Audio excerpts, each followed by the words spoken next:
এবার পশ্চিমা দেশগুলোতে সরাসরি হামলার হুমকি দিলেন রুশ প্রেসিডেন্ট ভ্লাদিমির পুতিন। পারমাণবিক যুদ্ধের বিষয়ে সতর্ক করলেন উত্তর কোরিয়ার সর্বোচ্চ নেতা কিম জং উনও। ভারতীয় নিরাপত্তা বাহিনীর সাথে বন্দুকযুদ্ধে নিহত 10 মাওবাদী। এদিকে ইসরায়েলি হামলা লেবাননে 24 ঘন্টা নিহত 59 জন। এর মধ্যে রাজধানী বৈরুতে দফায় দফায় বিস্ফোরণে নিহত আরও 6 মেডিকেল কর্মী। গাজা একদিন ইসরায়েলি হামলায় নিহত আরও 38 জন।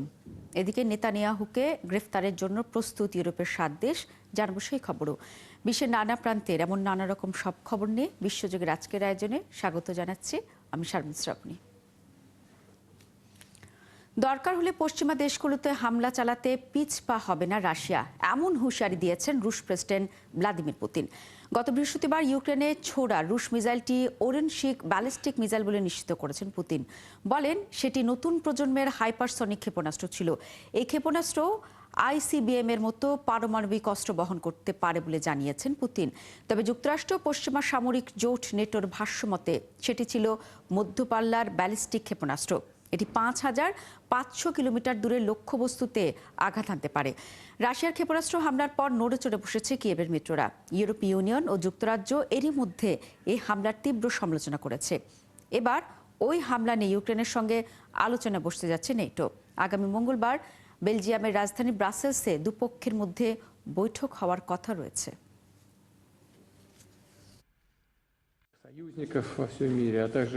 আমি আমাদের সেনা সদস্য, রুশ জনগণ, আমাদের মিত্র এবং যারা ক্ষমতা দিয়ে আমাদের ব্ল্যাকমেইল করতে চান সবাইকে জানিয়েছি রাশিয়ার নতুন প্রযুক্তির মাঝারি পাল্লার ক্ষেপণাস্ত্র ব্যবস্থার কথা। এর নাম ওরেশনিক।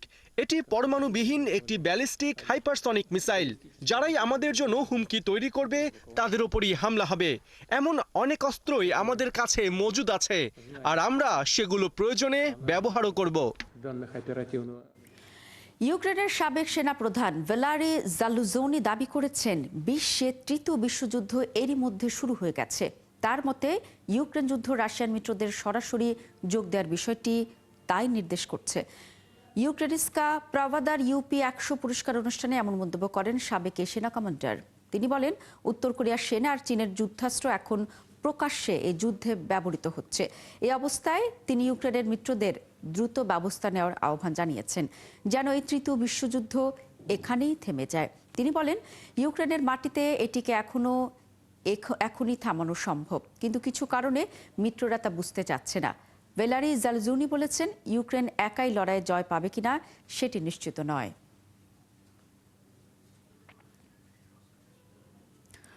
কোরিয়া উপদ্বীপে উত্তেজনা ও উস্কানি বাড়াচ্ছে যুক্তরাষ্ট্র, এমন অভিযোগ করেছেন উত্তর কোরিয়ার নেতা কিম জং উন। বলেন কোরিয়া উপদ্বীপের আগে কখনোই পারমাণবিক যুদ্ধের বড় ঝুঁকির সম্মুখীন হয়নি। উত্তর কোরিয়ার রাষ্ট্রায়ত্ত সংবাদ মাধ্যম কেসিএনএ জানিয়েছে রাজধানী পিয়ংইয়ংয়ে এক সামরিক প্রদর্শনীতে অংশ নিয়ে কিম জং উন বলেছেন ওয়াশিংটনের সাথে পূর্ববর্তী আলোচনা উত্তর কোরিয়ার প্রতি যুক্তরাষ্ট্রের আক্রমণাত্মক এবং বৈরী নীতিকে তুলে ধরেছে। কোরিয়া উপদ্বীপে যুদ্ধরত পক্ষগুলো কখনোই এত বিপজ্জনক এবং তীব্র সংঘাতের মুখোমুখি হয়নি।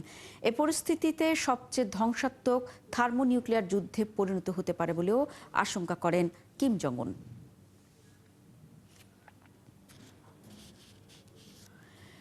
যুক্তরাজ্যে মার্কিন দূতাবাসের বাইরে সন্দেহজনক বস্তু পাওয়া গেছে। পরে পুলিশ সেটিতে নিয়ন্ত্রিত পদ্ধতিতে বিস্ফোরণ ঘটায়। শুক্রবার রাজধানী লন্ডনে এই ঘটনা ঘটে।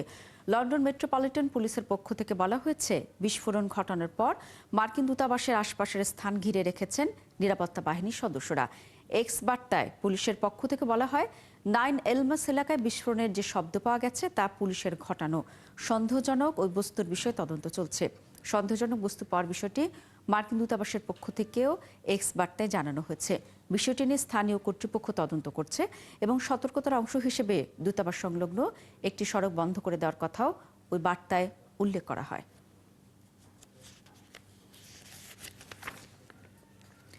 যুক্তরাষ্ট্রের নতুন অর্থমন্ত্রী পদে স্কট বেসেন্টকে মনোনয়ন দিয়েছেন যুক্তরাষ্ট্রের নবনির্বাচিত প্রেসিডেন্ট ডোনাল্ড ট্রাম্প। যুক্তরাষ্ট্রের কর নীতি, সরকারি ঋণ, আন্তর্জাতিক অর্থায়ন ও নিষেধাজ্ঞার মতো গুরুত্বপূর্ণ বিষয়গুলিতে নেতৃত্ব দেবেন তিনি। ওয়াল স্ট্রিটের স্বনামধন্য বিনিয়োগকারী স্কট বেসেন্ট একসময় তিনি হাঙ্গেরিয়ান মার্কিন ব্যবসায়ী ও ধনকুবের জর্জ সরোসের জন্য কাজ করেছেন। 2024 সালের প্রেসিডেন্ট নির্বাচনের প্রচার কাজের শুরু থেকেই ট্রাম্পকে সমর্থন জুগিয়েছেন স্কট। প্রচারের সময় ট্রাম্পের প্রশংসা করে স্কট বেসেন্ট ভোটারদের বলেছিলেন নতুন একটি স্বর্ণযুগের সূচনা করতে যাচ্ছেন ডোনাল্ড ট্রাম্প।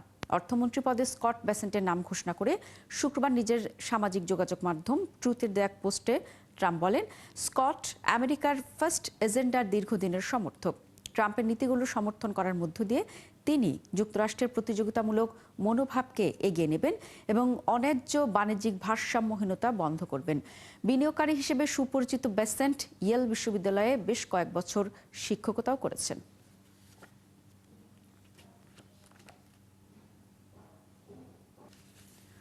সংঘাত সহিংসতায় জর্জরিত মণিপুর রাজ্যে আরও 10,000-এরও বেশি সেনা পাঠাতে যাচ্ছে নরেন্দ্র মোদী নেতৃত্বাধীন ভারতের কেন্দ্রীয় সরকার। শুক্রবার তথ্য জানিয়েছেন মণিপুরের প্রধান নিরাপত্তা পরামর্শক কুলদীপ সিং। মণিপুরে আগে থেকে 198 কোম্পানি বা প্রায় 25,000 মতো সেনা অবস্থান করছিল। নতুন করে আরও 90টি কোম্পানি পাঠানো হবে সেখানে। এই 90টি কোম্পানিতে রয়েছে প্রায় 10,800 সেনা। তিনি জানান, কয়েকদিনের মধ্যে সব এলাকা সেনাদের নিয়ন্ত্রণে থাকবে। এছাড়া প্রত্যেক বিভাগে নতুন কোঅর্ডিনেশন সেল এবং যৌথ কন্ট্রোল রুম স্থাপন করা হবে, যেগুলো এর মধ্যে চালু হয়েছে। সেগুলো পর্যবেক্ষণ করা হচ্ছে বলেও জানান তিনি।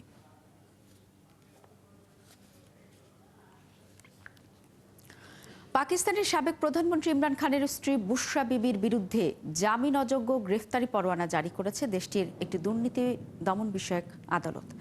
আল কাদির ট্রাস্ট মামলার একাধিক শুনানিতে অনুপস্থিত থাকায় তার বিরুদ্ধে পরোয়ানা জারি করা হয়েছে।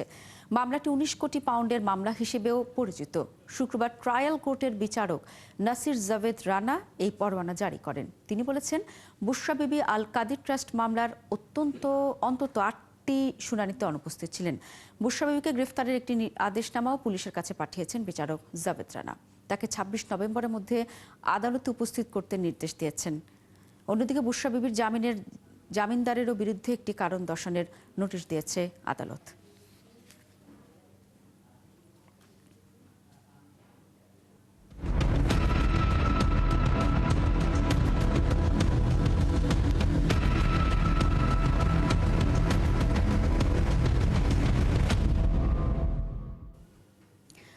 গাজায় গেল 24 ঘন্টা ইসরায়েলি বাহিনীর হামলায় 38 জন ফিলিস্তিনি নিহত হয়েছেন।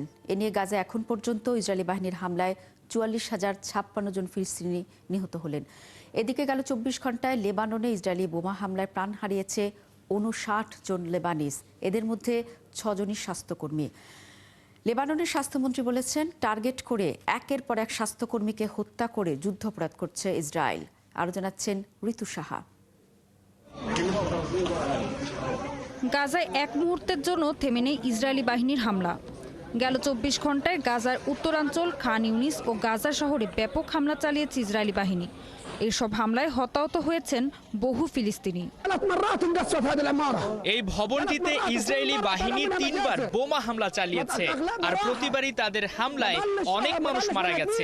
ইসরায়েলিদের হামলায় এখানকার একটি পরিবার পুরোপুরি নিশ্চিহ্ন হয়ে গেছে।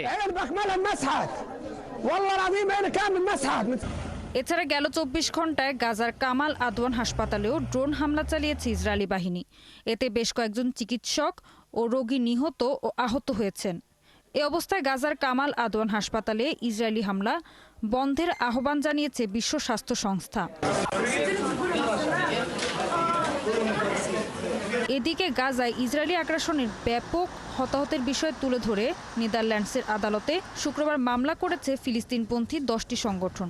ইসরায়েলে অস্ত্র রপ্তানি ও ব্যবসা বন্ধের দাবি জানিয়ে এই পদক্ষেপ নিয়েছে তারা।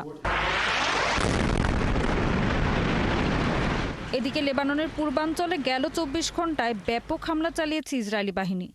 লেবাননের রাজধানী বৈরুত সহ অন্যান্য এলাকাতেও ব্যাপক হামলা চালিয়েছে তারা। শুক্রবারের এসব হামলায় সাধারণ মানুষের পাশাপাশি 6 জন স্বাস্থ্যকর্মীও নিহত হয়েছেন। ইসরায়েলি বাহিনীর হামলায় আমাদের জীবনের সব আশা শেষ হয়ে গেছে। আমাদের কোনো নিরাপত্তা নেই এখানে। তারা লেবাননের সাধারণ মানুষদের লক্ষ্য করে বারবার হামলা চালাচ্ছে। এছাড়া ইসরায়েলি বাহিনী দাবি করছে, শুক্রবার দক্ষিণ লেবানন থেকে ইসরায়েলকে লক্ষ্য করে 80টি রকেট হামলা চালিয়েছে হিজবুল্লাহ। এদিকে সিরিয়ায় হামলা চালিয়ে হিজবুল্লাহর সিনিয়র কমান্ডারকে হত্যার দাবি করেছে ইসরায়েল। যুক্তরাষ্ট্রের স্থানীয় গণমাধ্যম জানিয়েছে, তিনি 2007 সালে যুক্তরাষ্ট্রের সেনাদের ওপর ইরাকের হামলার পরিকল্পনায় সহায়তা করেছিলেন। ঋতু সাহা, 71। চলতি বছর এখন পর্যন্ত বিশ্বজুড়ে জাতিসংঘের 281 জন সহায়তা কর্মী নিহত হয়েছেন। শুক্রবার জাতিসংঘের সাহায্য প্রধান এ তথ্য জানিয়েছেন। জাতিসংঘের মানবিক বিষয়ক নতুন আন্ডার সেক্রেটারি জেনারেল বলেন, বুলেট ও বিভিন্নভাবে মানবতাবাদী কর্মীরা নজিরবিহীন হারে হত্যার শিকার হচ্ছেন। তিনি বলেন, 2023 সাল জুড়ে 33টি দেশে এই সহায়তা কর্মীরা নিহত হয়েছেন। জাতিসংঘ মানবাধিকার অফিস বলেছে, 2023 সালের 7 অক্টোবর ইসরায়েলি হামাসের হামলার পর থেকে গাজায় ইসরায়েলের বর্বর যুদ্ধ নিহতের সংখ্যা আরও বাড়িয়ে দিয়েছে। সেখানে এখন পর্যন্ত 333 জন সাহায্যকর্মী নিহত হয়েছেন, যাদের বেশিরভাগই ফিলিস্তিনি শরণার্থীদের সহায়তাকারী জাতিসংঘ সংস্থা UNRW এর সদস্য। এছাড়া Afghanistan, Democratic Republic of Congo, Sudan এবং ইউক্রেন সহ বেশ কিছু দেশে সাহায্যকর্মীরা অপহরণ, আঘাত, হয়রানি ও নির্বিচারে আটকের শিকার হয়েছেন।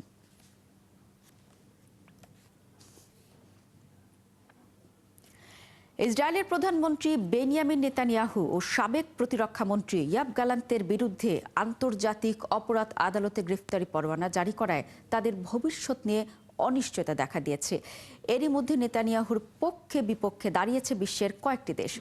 তবে আসলেও তাদের গ্রেফতার হওয়া এবং বিচারের মুখোমুখি হওয়ার সম্ভাবনা আছে কিনা তা নিয়ে চলছে নানা বিশ্লেষণ। সৃষ্টি ঘটকের প্রতিবেদন। ইসরায়েলের প্রধানমন্ত্রী বেনিয়ামিন নেতানিয়াহু ও সাবেক প্রতিরক্ষা মন্ত্রী ইয়োভ গ্যালান্তের বিরুদ্ধে আইসিসির পরোয়ানা জারি করার অর্থ হলো গ্রেফতার হলে তাদের বিচারের মুখোমুখি করা হবে। তবে যতক্ষণ গ্রেফতার না হচ্ছেন ততক্ষণ তাদের বিচার শুরু হচ্ছে না, কেননা নেতানিয়াহু ও গ্যালান্তের অনুপস্থিতিতে তাদের বিচার করার এখতিয়ার এই আদালতের নেই। গ্রেফতারি পরোয়ানা জারির খবর প্রকাশিত হওয়ার পর লন্ডনের কুইন্স মেরি বিশ্ববিদ্যালয়ের মানবাধিকার আইনের অধ্যাপক ও British society for middle east স্টাডিজের vice president Neve Gordon Al জাজিরাকে বলেন, আইসিসির কাছে এটি একটি জোরালো মামলা এবং ক্ষুধাকে গাজাবাসীর বিরুদ্ধে ইসরায়েলি নেতাদের অস্ত্র বানানোর বিষয়টি প্রমাণ করা মোটামুটি সহজই হবে। উপত্যকাটিতে প্রায় বিরামহীনভাবে চালানো বোমা হামলায় অ্যাম্বুলেন্স ও স্বাস্থ্যকর্মীদেরও নিশানা করা হয়েছে। গর্ডন বলেন, এসব প্রমাণ আইসিসির প্রসিকিউটরদের মামলা পরিচালনায় সহায়তা করবে। আদালতের এ পরোয়ানার ফলাফল বাস্তবে দেখা যেতে পারে। এর আগে নেতানিয়াহু ও গ্যালান্ট যেভাবে বিদেশে ভ্রমণ করেছেন, এখন থেকে আন্তর্জাতিক পরিমণ্ডলে এমন সফর করাটা তাদের জন্য কঠিন হয়ে উঠবে, কেননা বিদেশ সফরে গিয়ে গ্রেপ্তার হতে পারেন তারা। আন্তর্জাতিক অপরাধ আদালতের রোম সনদে 124টি দেশ স্বাক্ষর করেছে। এসব দেশে সফরে গেলে তাদের গ্রেপ্তার করতে সংশ্লিষ্ট সরকারগুলোর আইনি বাধ্যবাধকতা থাকবে। অবশ্য এই গ্রেপ্তারি পরোয়ানা ইসরায়েলের ঘনিষ্ঠ মিত্র যুক্তরাষ্ট্র কার্যকর হবে না। যুক্তরাষ্ট্র এই আদালতের সদস্য না হয় পরোয়ানা মানতে বাধ্য নয়। এর বাইরে পরোয়ানা কার্যকর করার নিজস্ব ক্ষমতা আইসিসিরও নেই। আবার পুলিশি শক্তিতেও ঘাটতি রয়েছে এই আদালতের। তবে পশ্চিমা দেশ, বিশেষ করে যুক্তরাষ্ট্র, জার্মানি ও যুক্তরাজ্যের মতো দেশগুলোতে আইসিসির এ সিদ্ধান্তের সুদূরপ্রসারী প্রভাব রয়েছে। ইসরায়েলের অস্ত্রশস্ত্রের যোগান দিয়ে থাকে এসব দেশ। ইসরায়েলের নেতারা যদি মানবতা বিরোধী অপরাধে অভিযুক্ত হন, সেক্ষেত্রে দেশগুলো ইসরায়েলকে যে অস্ত্র দিচ্ছে তা অব্যাহত রাখলে তা হবে অপরাধমূলক কাজ। এসব দেশকে ইসরায়েলের সঙ্গে করা বাণিজ্য চুক্তিগুলো অবশ্যই পুনর্মূল্যায়ন করতে হবে। সৃষ্টি ঘটক, ৭১। হাঙ্গেরির প্রধানমন্ত্রী ভিক্টর অরবান ঘোষণা দিয়েছেন, তিনি ইসরায়েলের প্রধানমন্ত্রী বেনিয়ামিন নেতানিয়াহুকে হাঙ্গারি সফরের আমন্ত্রণ জানাবেন। শুক্রবার তিনি বলেন, আন্তর্জাতিক অপরাধ আদালত নেতানিয়াহুর বিরুদ্ধে যে গ্রেফতারি পরোয়ানা জারি করেছে তা হাঙ্গেরিতে মানা হবে না। অরবান আরও বলেন, নেতানিয়াহুকে জানানো আমন্ত্রণে তিনি নিশ্চিত করবেন যে তিনি এলে হাঙ্গেরিতে আইসিসির রায়ের কোনো প্রভাব পড়বে না এবং দেশটি এর কোনো শর্ত মানবে না। হাঙ্গেরির রাষ্ট্রীয় রেডিওতে দেয়া এক বক্তব্যে আরবান আইসিসির পরোয়ানাকে ভুল বলে অভিহিত করেছেন। তিনি বলেছেন, নেতানিয়াহু হাঙ্গেরিতে পর্যাপ্ত নিরাপত্তা নিশ্চিত করে আলোচনায় অংশ নিতে পারবেন। এদিকে আয়ারল্যান্ডের প্রধানমন্ত্রী সাইমন হ্যারিস বলেছেন, বেনিয়ামিন নেতানিয়াহু আয়ারল্যান্ডে এলে তাকে গ্রেফতার করা হবে। এছাড়া ইউরোপের আরও 7 দেশ নেতানিয়াহুকে গ্রেফতারের জন্য প্রস্তুত বলেও জানা গেছে।